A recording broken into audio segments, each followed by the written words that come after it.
The internet depicted the candidates spewing flames, shooting laser beams, and there was Donald Trump, Vladimir Putin, making funny faces and distracting noises. The best ever at it. And you go to so many different places. It certainly looks that way. As the Donald sniffled Twitter sneeze, someone get Trump a tissue. Does Trump have pneumonia? The debate was dubbed the Sniffening.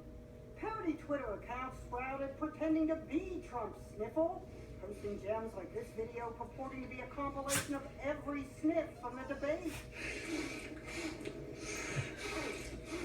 The hashtag Make America Sniff Again circulated, but Donald denied he had a cold or allergies. No sniffles, no.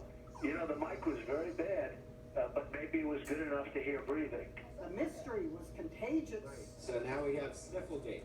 A nose specialist and a body language expert speculated it might be a nervous tic, while others joked about things people sniff that cause sniffing. I picked the wrong week to quit sniffing glue. But Donald has been a serial sniffer before, for instance back when he first started using teleprompter. I wonder why. And while the Donald sniffed, Hillary shimmy. Whew, okay. Laughing off Trump's assertion that she has a temperament problem, her shimmy was put to wrap. Okay, Lamborghini Mercy. A shimmying cat and Shaq and Hillary made the rounds. It could have been worse, at least the shimmy and the sniffle weren't combined. Whew, okay. Genius.